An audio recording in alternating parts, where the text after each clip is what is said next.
Bom dia, Douglas, tudo bom? Bom dia, pessoal que nos acompanha aqui no Café da Manhã. Hoje a gente vai receber. Oi, Janete, bom dia, Lauro.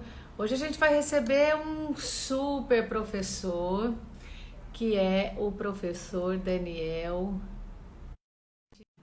Professor Daniel Mitidiero é amigo e colega da Luciane Bertosso, nossa querida. Bom dia, Daniel, tudo Bom dia, bom? Tereza, tudo bem? Tudo. Espero que hoje a gente não tenha problema no Instagram, viu? Porque o Instagram anda nos traindo. Ah, é? Não, É mas, bem- mas se der problema também a gente resolve, né?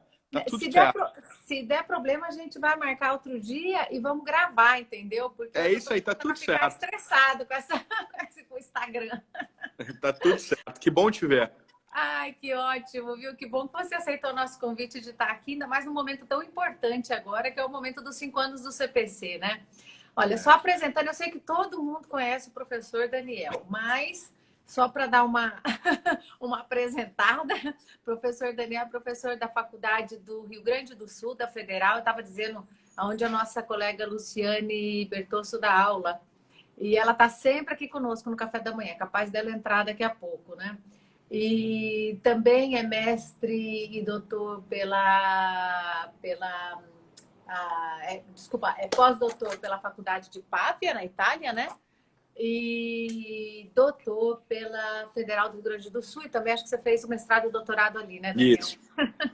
E, olha, eu vou ter que fazer um pouco de propaganda, porque esse aqui é o meu mentor, né? Um dos autores, eu só trabalho com ele do meu lado, o novo Código de Processo Civil. A minha edição tá um pouco, acho que é a primeira, não, a segunda edição. Mas sabe que eu não consigo nem trocar, porque ela já está tão rabiscada que ela está personalizada. A gente se apega aos livros, né? Eu Eles continuo acabam com ela. ganhando assim os nossos contornos, né? Eu fico com medo de comprar de comprar uma nova e o artigo ter mudado de lugar, entendeu? Mas olha, é um prazer te receber aqui para falar de 5 anos de CPC, né? Aliás, a gente tem tido muitas discussões com relação à aplicação de alguns institutos do CPC no processo do trabalho. Quando saiu o código em 2015, o TST, logo, porque, claro, começou uma grande discussão do que aplicava e não que aplicava. E aí o TST baixou uma orientação para nós, não é? Olha quem está aqui te vendo, Daniel. Ele falou que da outra vez ele não É. conseguiu, mas hoje ele está aqui, ó. Olha aí, tudo bom? Como é que é o nome O meu dele? técnico. Então, e aí o TST baixou uma norma, que é uma instrução normativa, que a gente. Eu Te tô deu achando um que oi eles também estão. aqui, ó. Eu tô achando que eles estão. Tô achando que eles são primos, né? E aí o TST baixou essa instrução normativa dizendo quais os artigos que seriam aplicáveis e os que não seriam. E um dos mais polêmicos era o incidente de desconsideração, que eu particularmente, não sei se eu te comentei, Daniel, você sabe, minha formação toda é processual civil, né? O meu mestrado foi processual civil, e eu sempre fui uma apaixonada. Eu estudo processo, acho que desde os 18 anos. Oh, coisa boa. Tive várias aulas com Marcato, enfim, né? Que foi mais ou menos a nossa formação. Eu defendia o meu doutorado sobre desconsideração. E justamente para sustentar a necessidade do incidente de desconsideração, que, enfim, veio para o CPC. Então, esse foi um ponto que o TST falou, não, tem que ter incidente, até porque nós tínhamos várias decisões é, que violavam direitos aí de terceiros, principalmente. E uma discussão que agora, com o processo eletrônico, está realmente muito forte para nós, é a questão do negócio jurídico processual, né? Porque essa instrução normativa dizia assim: não cabe negócio jurídico no processo do trabalho, ou seja, é um artigo que não deveria se aplicar subsidiariamente à CLT. E agora, mesmo contra essa orientação do CPC, muitos juízes, principalmente, claro, porque bate na primeira instância conosco, e muitos estão dizendo aí, tem que aplicar o CPC e tem que aplicar o negócio jurídico processual. Aliás, já está conosco aqui o Bruno Freire, que é um confrade da academia e que está organizando um grande seminário sobre os 5 anos de CPC aqui no TRT2. E eu acho, se eu não me engano, ele também é um defensor do negócio jurídico processual. Então, na verdade, Daniel, eu queria ouvir um pouco o que você pensa a respeito dessa questão do negócio jurídico processual. Como é que fica o princípio da colaboração e do contraditório? Porque o grande problema está todo mundo querendo um negócio jurídico processual por causa do contraditório, né? Que seria uma forma de assegurar. O que é esse negócio jurídico processual? A gente pode aplicar? Não pode? Como é que a gente fica aí? Vamos lá. Vamos lá. Bom, Tereza, quero te dizer que, em primeiro lugar, é realmente um prazer para mim estar aqui contigo e estar aqui com tantos amigos. Eu já vi vários amigos meus passando na tela aqui, o Ricardo Jean, o Bruno agora também mandou um oi. Ricardo O André me mandou um abraço aqui. Enfim, eu queria dizer que embora eu não tenha militância no direito do trabalho, eu admiro muito o direito do trabalho, naturalmente pelo seu viés protetivo, mas também pelo fato de ser um processualista civil. Como, enfim, talvez o pessoal todo saiba, na Itália, onde particularmente eu me ligo mais aos estudos no estrangeiro, né, quando penso no direito comparado, as grandes alterações positivas em termos de efetividade do processo primeiro tiveram guarida na Justiça do Trabalho, né, que lá é pensada dentro do CPC. Inclusive, o processo do trabalho está disciplinado, é um dos livros lá do Códice de Procedura Civile. Então, existe essa ligação afetiva, assim, umbilical do processo civil com os instrumentos de tutela ligados ao direito do trabalho. Então, acho que é uma coisa super importante a gente cada vez mais buscar esse diálogo, e eu tenho certeza que a tua formação de processo civil te mostrou isso e mostra o quanto é importante, o quanto a gente ganha com todos nós. Bom, eu quero fazer algumas diferenciações, tá? Porque, assim, ó, se a gente fosse pensar o processo numa perspectiva mais geral, tá? A gente poderia ver que uma das grandes leis do processo é a lei que vai dar rigidez à flexibilização. Tá? Então, antes a gente imaginava que nós tínhamos basicamente uma adaptação do processo apenas pelo legislador, apenas o legislador poderia encurtar o procedimento, né? E aí veio o Código 73 e nos dá uma prova disso no julgamento antecipado. Depois nós tínhamos, veio uma onda de adaptação judicial do processo, em que se deu ao juiz a possibilidade, a partir de regras abertas, né, e de expressões mais gerais, de adaptar o procedimento, né? Então aí tu tem lá perigo de dano e etc. São expressões que te permitem moldar o procedimento. Hoje, no artigo 139 do CPC tem uma claríssima inspiração aí. E, finalmente, veio a terceira onda de adaptação, que é a adaptação convencional. Bom, e aqui eu acho que a gente tem que começar a diferenciar as coisas, tá? Porque existe uma boa parte da doutrina que costuma filiar a ideia de convenções processuais à ideia de colaboração. Tá? Mas isso, primeiro, que no direito comparado não se verifica sempre, e segundo, que eu posso ter campos autônomos em que eu não tenho colaboração e tenho convenções, em que eu tenho convenções e não tenho colaboração. E, aliás, e um passo anterior ainda seria o da gente definir o que é uma convenção. E aqui eu quero pegar como referência um livro de um colega nosso, que é o Antônio do Passo Cabral, que é professor da UERJ. Ele tem um livro chamado Convenções Processuais, que, a meu juízo, é o melhor livro escrito sobre a matéria no Brasil. O Cabral, junto com o Fred, são os entusiastas maiores assim, das convenções. Mas eles divergem em algumas coisas importantes. E a primeira coisa que eles divergem, que eu acho que os juízes do trabalho já podem, e quem milita na Justiça Trabalhista pode ter presente, é que convenção processual é sempre convenção entre as partes. Quando envolve o juiz, não é propriamente uma convenção processual, mas pode ser um ato em conjunto. E eu vou dar um exemplo. Vou dar 2 exemplos, na verdade. O Código de Processo Civil prevê o chamado calendário processual, a calendarização processual, lá no artigo 191 do Código. A calendarização, basicamente, é quando os advogados e o juiz sentam lá na audiência e dizem, olha, ou logo depois da defesa, enfim, quando for, vamos ver aqui nossas agendas e vamos marcar as datas dos atos processuais e vamos fazer com que esses atos aconteçam independentemente de intimação. Então, está todo mundo desde logo intimado. Vamos já customizar esse processo de acordo com as nossas agendas. Isso é um calendário processual, que é um ato em conjunto e, portanto, não é uma convenção, que eu não tenho a menor dúvida que é aplicável ao processo do trabalho. Vamos deixar bem claro. Porque é um modo do juiz gestar o processo. E não simplesmente de fazer com que as partes abocanhem uma parte do processo, eventualmente procurando implementar um fim que não seja a verdade dos fatos, etc., que a gente já vai conversar um pouquinho logo em seguida. Um outro exemplo, né? Eu sei que no processo do trabalho isso também acontece muito. Saneamento compartilhado, né? Então a gente tem lá uma audiência de saneamento, seja qual for o processo, seja qual for o rito, sempre vai ser necessário a gente fixar quais são os fatos, as alegações controvertidas, sempre. Né? Para saber, afinal de contas, sobre o que eu preciso de prova, sobre o que eu não preciso de prova e sobre o que eu posso, eventualmente, julgar desde logo de maneira imediata. O Código de Processo Civil traz uma ferramenta, né, que é a ferramenta lá do saneamento compartilhado. Saneamento compartilhado nada mais é do que a possibilidade do juiz e das partes terem, por assim dizer, fixação de pontos que são os pontos importantes para serem julgados. Isso é feito em conjunto. Então, não é propriamente uma convenção, porque o juiz participa. É um ato em conjunto.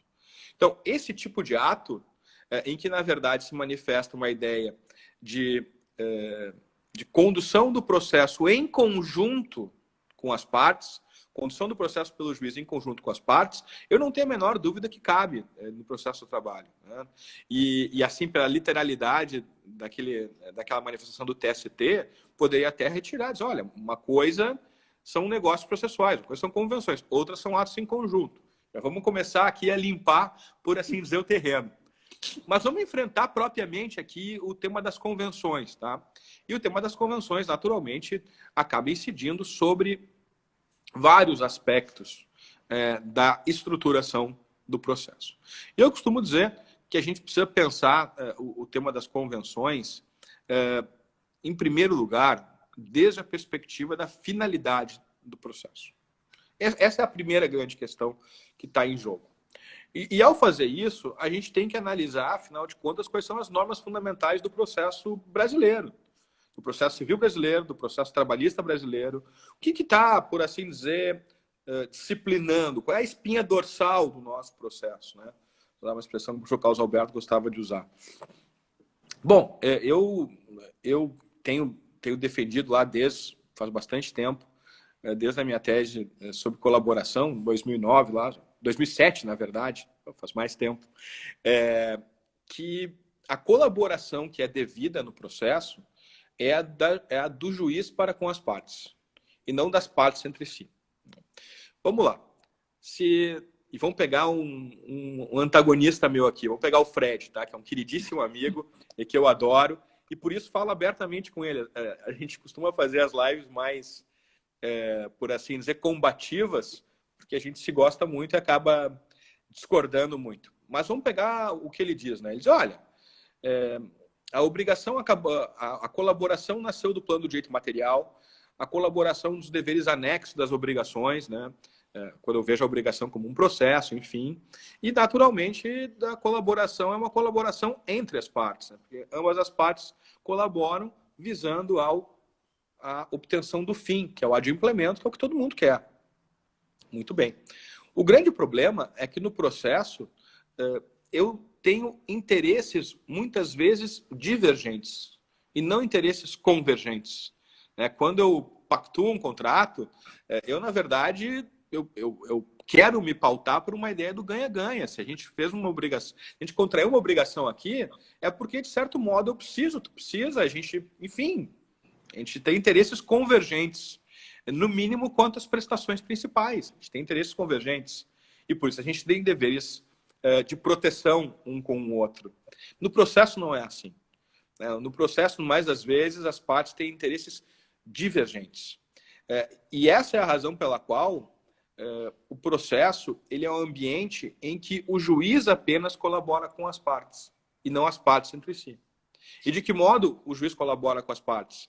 Basicamente com 4 grandes deveres, né, ou poderes, se nós quisermos colocar dessa maneira. Dever de auxílio, né, quando o juiz auxilia a parte a desempenhar seus ônus processuais, por exemplo, localizar bens que servem à penhora. É um dever de auxílio. Dia a dia, Renavan, Bacenjude, tudo isso são tarefas que hoje os juízes fazem e, por essa razão, colaboram com a parte. Dever de diálogo, né? Quando se submete ao contraditório, a gente pode voltar a isso depois, falando sobre desconsideração. Então, tudo que é debatido no processo pode ser decidido. O que não é debatido não pode ser suscetível de decisão. Claro. Primeiro, tem que ouvir todas as partes. E por aí afora. E entra o ponto central, que é o seguinte: os autores que veem na colaboração a existência de deveres entre as partes, eles dizem o principal instrumento da colaboração não é propriamente esses deveres do juiz, né, de esclarecimento, de diálogo, de auxílio. Não, não é isso. Um dos principais instrumentos são as convenções processuais, porque a partir daí as partes moldam o procedimento. Agora, a pergunta que vem é a seguinte: será mesmo que as partes moldam o procedimento para uma colaborar com a outra? Assim, Parece contraditório, né? Então, assim, ou seja, o processo ele tem um polo antagônico, né? Quer dizer, na metade do caminho você fala assim, não, existe esse dever de uma colaborar com a outra, é um pouco, parece que vai contra a natureza do processo, não é?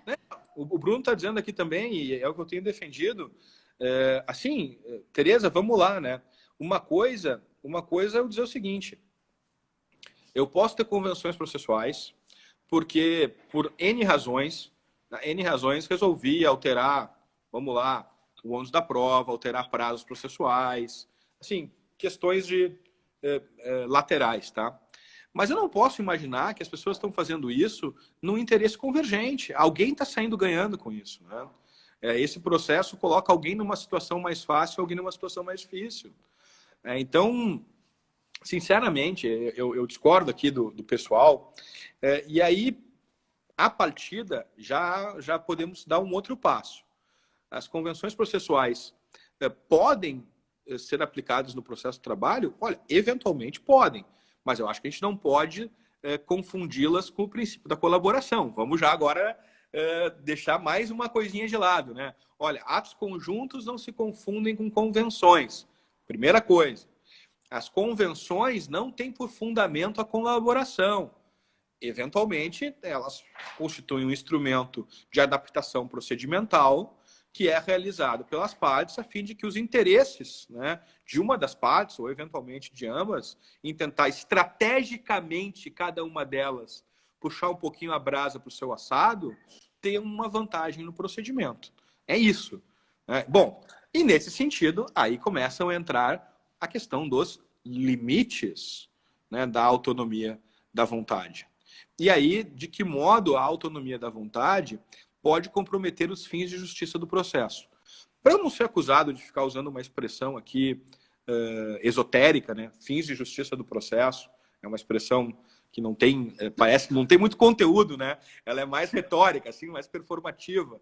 Mas para eu não ser acusado de usar uma expressão mais retórica, na verdade, quando eu falo em fins de justiça do processo aqui, eu estou me referindo basicamente ao seguinte: é o fato de a gente ter condições de fato identificar quais são as normas aplicáveis ao caso, né?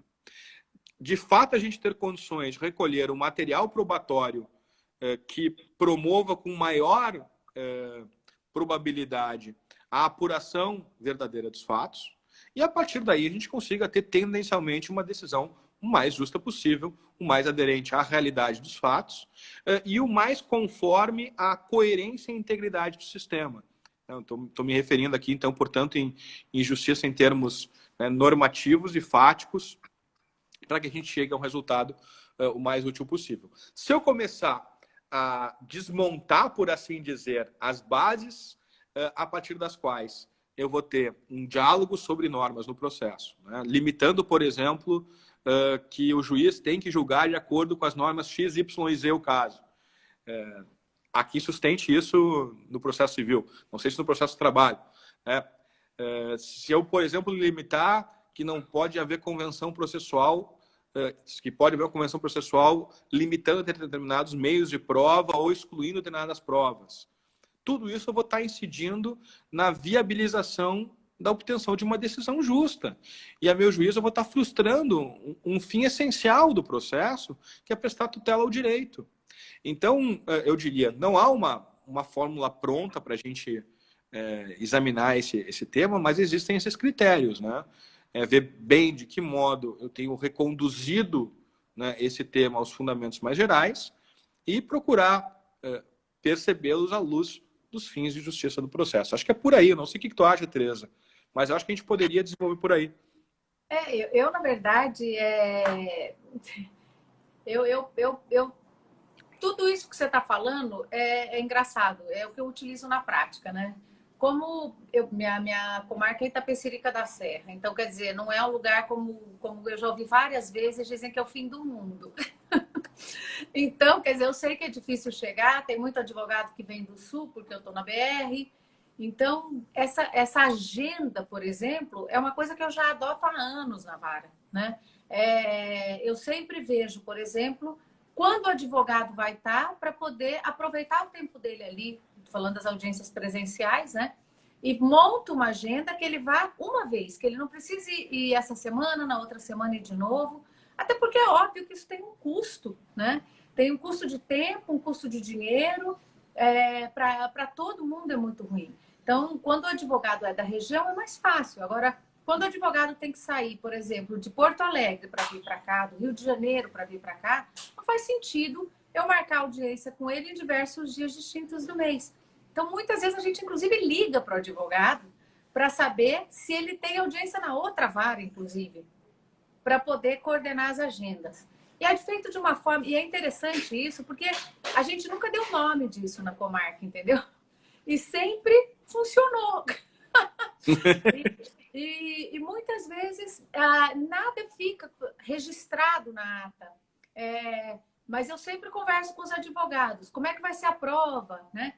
E eu tenho uma mania no processo, claro, pela minha formação processual civil, eu digo que eu caí na justiça trabalho por um acidente, porque, na verdade, eu sempre... eu fiz todo meu estágio dentro de um fórum civil, em vara de família. Eu gosto muito de civil, na verdade. Eu adoro a teoria dos contratos, enfim.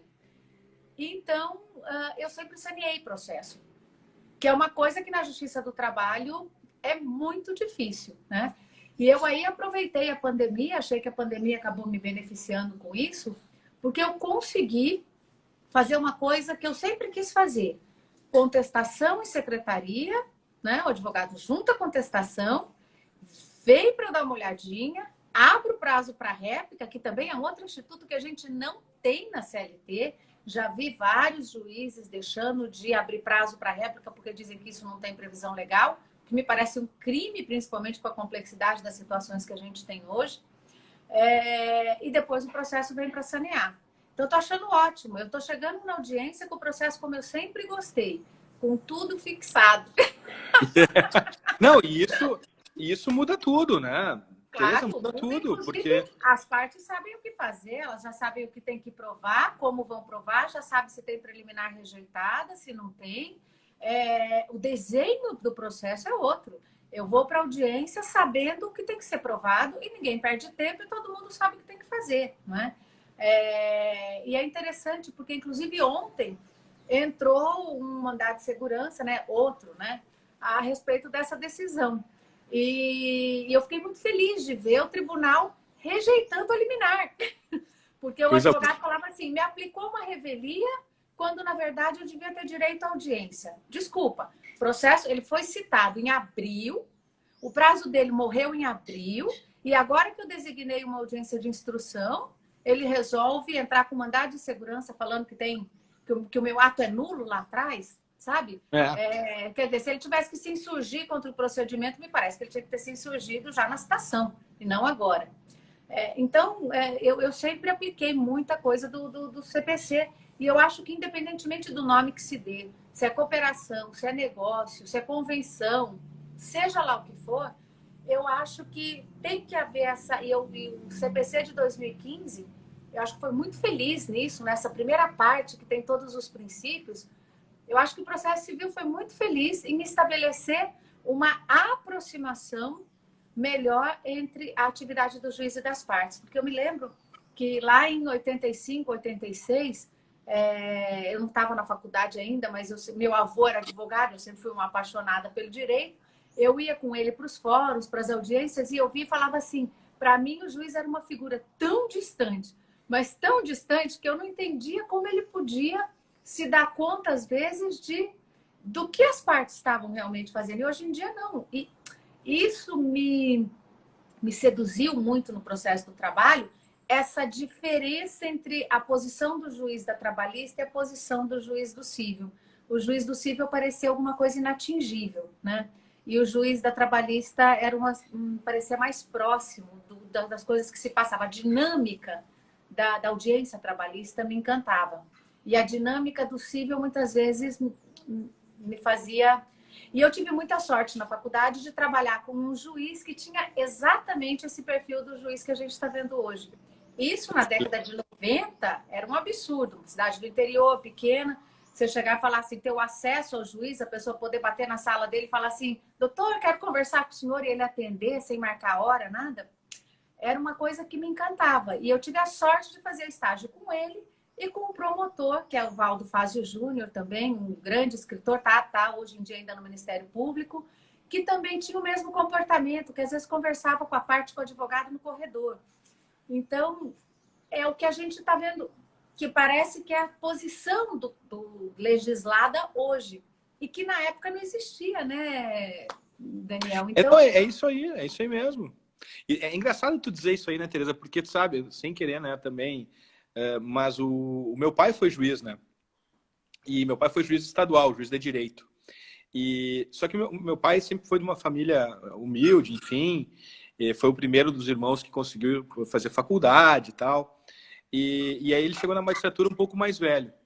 E eu cresci com meu pai dizendo assim, olha, a gente tem que ter bom senso nas coisas, conversar com todas as pessoas, tratá-las sem essa fórmula, mas tratá-las com idêntica consideração e respeito. Isso significa ser o mais acessível possível. Claro. Acho que de algum modo isso acabou ficando na minha cabeça quando eu fui escrever a tese. Eu acho que eu mais ou menos imaginei assim, olha, uma boa ideia é o diálogo. Com o diálogo a gente conversa. E a Justiça do Trabalho tem um exemplo muito importante nisso, né? Desde sempre. E eu acho que o processo civil está conseguindo assimilar essa... E também essa ideia de que o fato de eu ter uma justiça mais informal não significa que ela não seja uma justiça segura. Significa apenas que ela é parece mais que é o simples. contrário, né, Daniel? É o contrário. Simples. O mais informal você consegue... parece que as pessoas elas ficam mais... não sei se seria essa expressão, mas seria uma expressão mais próxima, mais relaxadas, não é? Elas, eu vejo muitas vezes as testemunhas, vamos entrar na questão que o grande problema da audiência virtual, grande preocupação dos advogados, até ontem estava aqui o André Jubim, que você conhece também. Sim, ele falou, André. Ele não pode estar na live agora que ele está dando aula, falou que a hora que ele sair ele entra aqui, mas ele estava dizendo justamente o grande receio de todo mundo da audiência virtual é a questão da produção da prova, né? Que o CPC ele avançou, muita questão tecnológica, mas ninguém esperava por esse adiantamento, vamos dizer assim, de tudo passar a funcionar virtualmente, né? E eu sinceramente acho que se a testemunha tiver que mentir, ela vai mentir tanto no virtual como no físico. Igual, né?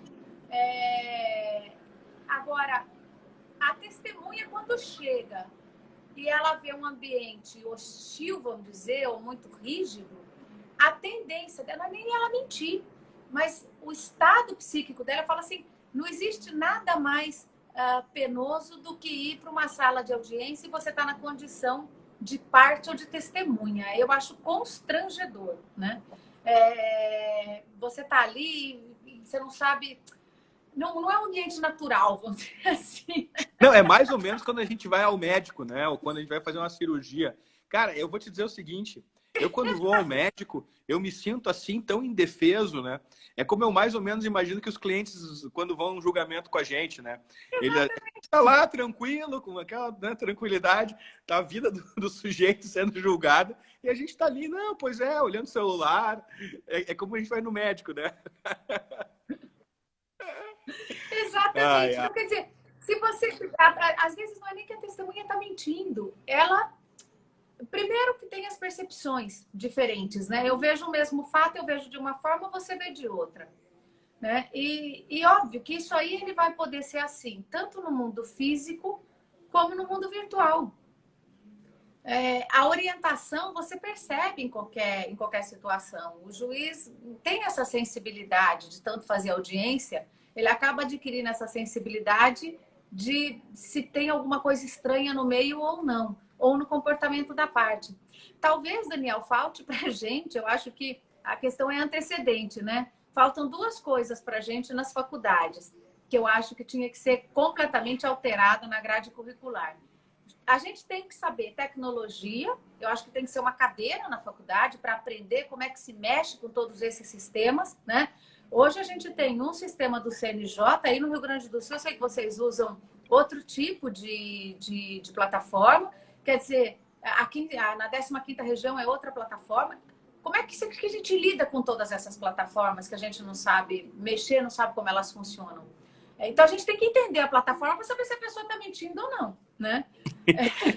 Me parece que é antecedente. Segundo, que a gente precisaria ter aí psicologia forense, né? Comportamento, mais questões de sociologia, para você conseguir entender as pessoas, porque a gente lida com pessoas, né? Então, isso aí os códigos não resolvem, né? É interessante tu É dizer isso. estranho. É interessante tu dizer isso, porque sabe que uma das grandes tendências do CPC, enfim, não é do CPC, porque na verdade a gente está falando aqui de processo de trabalho, processo civil, tendo por pano de fundo o O código, processo em mas a geral, gente né? está falando. A gente está falando sobre cultura jurídica processual, sobre cultura jurídica, a maneira como a gente está evoluindo como sociedade civil, como instituição, como assim, como partes todos num sistema de justiça civil, né? Na minha avaliação, isso está acontecendo. E é interessante como os grandes esforços hoje, assim, já, eu diria, há mais ou menos uns 10, 15 anos, mas no Brasil isso começa há pouco tempo, está em a gente tentar otorgar uma maior racionalidade à prova, né? E a valoração da prova, entender os mecanismos das testemunhas. As pessoas estão cheias de falsas memórias, às vezes a gente complementa às vezes as narrativas, né, na nossa cabeça, enfim, e tudo isso é muito difícil de valorar. Tem um livro de um ex-orientando meu que eu acho super bacana e que queria recomendar, que se chama Prova Testemunhal, mas não tem absolutamente nada a ver com o procedimento da prova, né? Tipo, a gente não tem nada a ver com procedimento de prova. Na verdade, o livro Prova Testemunhal é sobre psicologia. Então, é interessante, tu falaste agora nisso, né, Tereza? É sobre psicologia, sobre análise do subjetivismo na prova ou não, como eu posso cientificamente tentar avaliar a prova testemunhal. Eu tenho uma orientanda do doutorado agora também, a Cecília, que tem formação em psicologia também, ela é doutora em psicologia e está trabalhando isso. E é interessante como esses esforços de objetivação estão aparecendo, né, na cultura atual da gente, né? O Vitor de Paula Ramos, isso aí, o Guilherme Saibert, grande Guilherme, aí foi meu ex-aluno também aqui na faculdade, lembrou. O Vitor tem esse livro, Prova Testemunhal, vale a pena, Tereza. Acho que ajuda também, né? Nessa linha da gente incrementar a maneira como a gente trabalha a faculdade. Eu estava estudando, aliás, eu estou aproveitando esses dias, assim, nas horas de folga, estou estudando Direito à Mentira. Tem um livro de um filósofo, o livro deve ser de 1940, que fala só sobre as convenções das mentiras. E é muito interessante. E aí eu comecei a fuçar em várias coisas para estudar como a mentira funciona. Eu acho que vale a pena também. Porque muitas vezes as impressões não coincidentes dos fatos, o advogado e o juiz levam aquilo como mentira. Quando na verdade não é mentira, né? É uma outra situação. Ou o interesse da própria par da própria pessoa que diz, é um interesse pessoal, porque às vezes a pessoa que ela serve de testemunha nem sabe que ela tenha. Porque aquela história, interesse todo mundo tem, não é verdade? Aliás, tem uma figura muito interessante que eu acho, toda vez que o advogado fala assim, contradito por interesse, eu fico pensando, mas interesse todo mundo tem. Se ela não tivesse interesse nenhum, ela não estaria aqui. Não, é isso aí, é isso aí. É mais ou menos como você falou, é uma pergunta tão aleatória que você fala assim, bom, o que é o interesse? Exato, exato. Mas esses conceitos assim de prova, verdade, mentira, vale a pena. Eles são do nosso dia a dia, mas na verdade tem uma discussão super filosófica por trás, né? Vale a pena a gente analisar isso. E tem a parte da teologia, a mentira estudada sob o aspecto da teologia.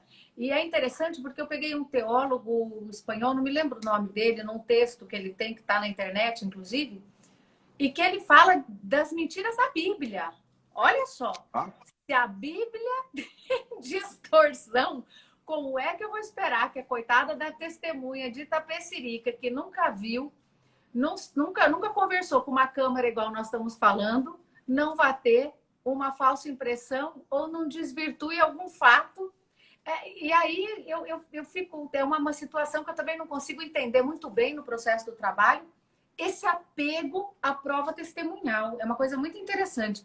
Às vezes você está com tudo provado em documento, todas as situações estão favoráveis a você, e aí vem, principalmente com advogado de empregado, quer ouvir testemunha e destrói toda a prova que ele está feita no processo para ele. É uma coisa interessante, né? Aquela história de o processo nem sempre é tão justo, né? Não, eu acho que a gente precisa, Tereza, assim, é urgente, a gente precisa repensar o problema da verdade no processo, o problema da valoração da prova. A gente precisa repensar essas coisas, né? E aí, sobre isso, tem um livro legal também, vale a pena dar uma olhada, que é do Jorge Ferrer Beltrán, Prova e Verdade no Direito, que saiu publicado na coleção que eu coordeno com o Marinoni e com o Sérgio, na RT, né, que é o novo processo civil. Não por acaso, o tradutor desse livro é o Vitor, né? Prova e Verdade no processo. Que bacana. E não por acaso, porque ele foi co-orientado por mim também. E acho que é um livro que vale muito a pena. E o outro livro é a Valoração Racional da Prova a partir desses estándares, assim. A gente precisa repensar essas coisas. Eu acho que isso aí tinha que ser uma matéria na faculdade específica para pelo menos um ano de estudo. Ou pelo menos nos cursos de formação de juízes. Porque não adianta a gente ficar discutindo questões. A pessoa que está estudando para um concurso para magistratura chega lá sabendo mais que quem está dando a aula no curso de formação. Então, me parece que esse tipo de linha é que deveria ser estudado, né? E outra coisa também, mudando já, porque eu estou vendo que o tempo está correndo, Daniel, você vai ter que voltar aqui para outra leva, nós vamos ter que fazer uma só de execução. Que é a questão dos precedentes, né? Porque o CPC, ele valorizou muito isso. Parece, inclusive o Dalegrave aqui, que é um confrade. Nossa, aliás, Dalegrave, feliz aniversário de novo, né? Ontem ele fez aniversário, tava a maior festa aí. E o Dalegrave, que é aí do Paraná, ele fez uma palestra muito interessante sobre essa questão dos precedentes no congresso que a gente teve recentemente da academia.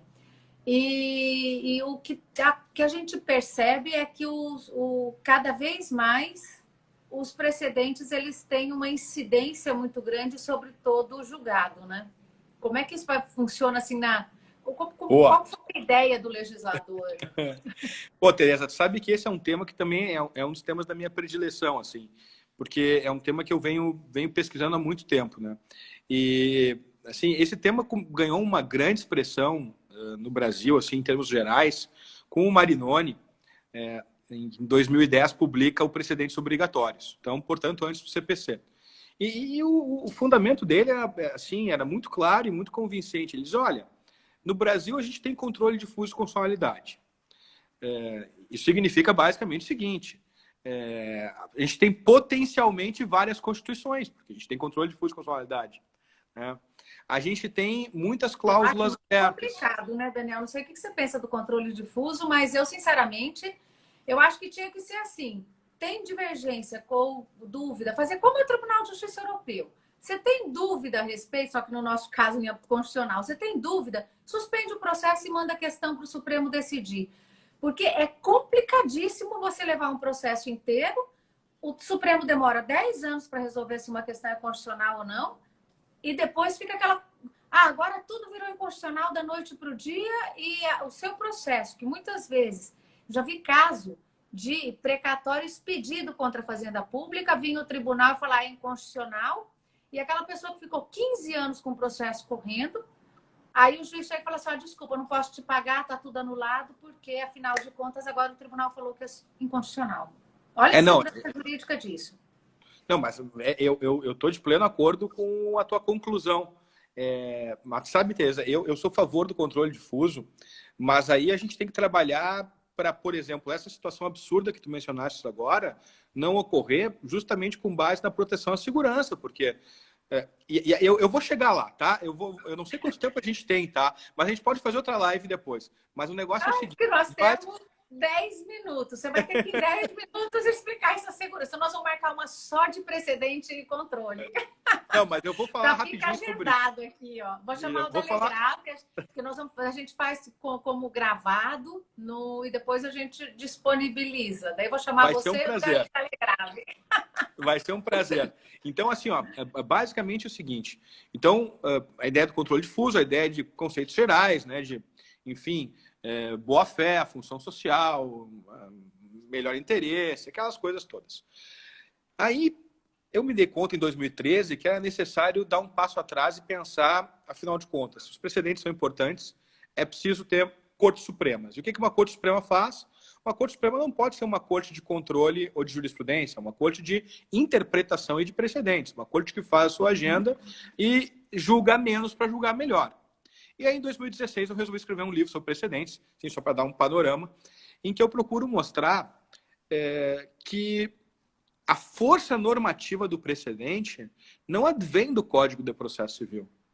A força normativa do precedente advém do fato de que interpretar o direito significa descrever sentido aos textos, de modo que a norma é o resultado da interpretação e não seu objeto.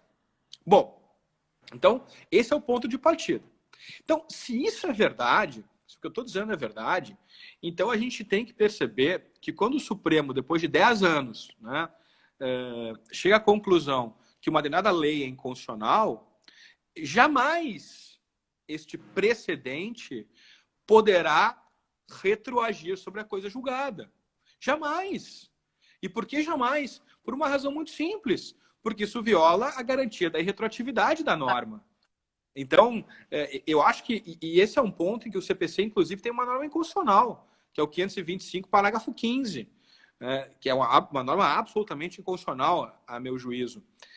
O que eu tenho, naturalmente, é a possibilidade de, enquanto eu não tenho trânsito em julgados das decisões, então, enquanto pende os processos, eu tenho uma necessidade de adequação ao precedente, né, enquanto ainda possível a adequação ao precedente. Porque, afinal de contas, o precedente é uma norma. Então, o que eu basicamente queria dizer é que eu particularmente gosto, né, do sistema americano. Eu até escrevi um livro, não são livros muito populares, né, porque, mas a RT topou o projeto. Eu escrevi um livro sobre a justiça civil italiana com o Tarufo, saiu em 2018, e agora vai sair ano que vem um livro sobre a justiça civil americana com o Hazard e com o Tarufo, né? São traduções em que eu procuro acrescentar coisas do direito brasileiro, né? Então, a cada capítulo lá, eu faço comparações do direito americano com o direito brasileiro. E uma das coisas que eu acho que são positivas é o controle difuso, desde que, e aí vem o ponto, né? Acompanhado com a regra do stare decisis, né? Senão, claro, senão você tem toda a razão, né, Teresa? Porque senão vira uma loucura, né? Cada um tem a sua Constituição, tem a sua legislação. E eu acho que, assim, é natural a gente ter divergências na interpretação da lei e da Constituição, porque o direito é equívoco, natural. Agora, uma hora cessa e uma hora tem que cessar, porque o direito, a gente pode discutir aqui se o direito visa a justiça, se o direito tem um fundamento para além do Estado. A gente pode discutir um monte de coisa. Agora, tem uma coisa que a gente não pode discutir. O direito serve para balizar comportamentos sociais. Dizer como é que eu posso me comportar, como é que eu devo me comportar para viver de acordo com o direito. Bom, e se isso é verdade, então o nosso compromisso enquanto profissionais do direito é fazer com que essa engrenagem funcione. Se a gente está falhando com esse nosso compromisso básico, a gente tem que rever a maneira pela qual a gente pratica o direito. Então, eu acho que o precedente vai nos ajudar muito a isso. Eu acho que sim também, Daniel. Olha, nós vamos ter que continuar essa conversa porque o Instagram, ele anda falhando com 10 minutinhos antes. Ele está falhando um pouco antes. E eu fico com receio de não conseguir. Bom, vieram várias perguntas, Daniel, várias. Mas eu não, algumas você foi respondendo quando estava falando. O Lauro Campos mesmo, olha, ele fez uma coleção de perguntas. Acho que a maioria, Lauro, foi respondida. Agradecer aqui o nosso público. É que eu não quero arriscar. Ontem nós já tivemos problema, caiu de repente com 10 minutos antes e eu não quero que isso passe de novo. Mas depois eu já vou te ligar de novo. A gente vai marcar uma roda só sobre precedente e aí a gente faz a gravação e depois a gente disponibiliza. Agradecendo aqui todo mundo no café da manhã, te deixar aí com as últimas considerações. Eu tinha mais um monte de coisa para te perguntar. Mas agora eu vou ter que parar por aqui e agradecer imensamente, em nome da academia, a sua disponibilidade de estar conosco. E aí, já dando um beijão para todo mundo e desejando um bom dia, inclusive para você. Vamos ver, torcendo para que eu consiga salvar essa live e poder disponibilizar para os que não puderam estar aqui. Coisa boa. Não, olha, Tereza, eu quero super agradecer também. Eu quero agradecer o convite da academia, agradecer o teu convite, agradecer que todo mundo que está aqui essa hora. Confesso que eu fiquei preocupado, 8 horas da manhã, eu digo, não vai ter ninguém, né? Vai ser só eu e a Tereza. Mas o pessoal todo comprou a ideia, eu fico feliz. Eu quero dizer que a gente precisa equilibrar livre iniciativa e trabalho. São coisas importantes para a sociedade civil brasileira evoluir. A gente precisa fazer com que a justiça civil ela funcione bem e funcione bem para todo mundo. E eu louvo realmente essas iniciativas em que o diálogo aparece, em que a gente pensa de maneira franca, de maneira leal e, sobretudo, de maneira leve.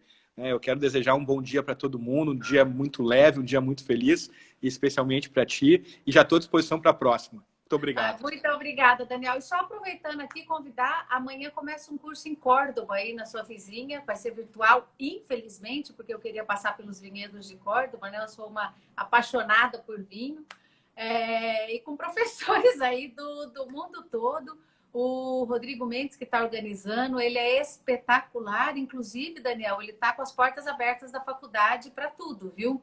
Inclusive, se quiser fazer alguma coisa presencial ou virtual, ele é um querido. E convidando o pessoal, tá no meu endereço, eu coloquei aqui, acho que eu não sei se eu coloquei aqui no Instagram da academia, mas no meu Instagram tá, no Tereza Narras, é só entrar lá, tá o folder com o local para inscrição e tudo gratuito com a faculdade. Começa amanhã à tarde. Daniel, muito obrigada e até o próximo mês. Beijo. Obrigada, beijão. Tchau, tchau.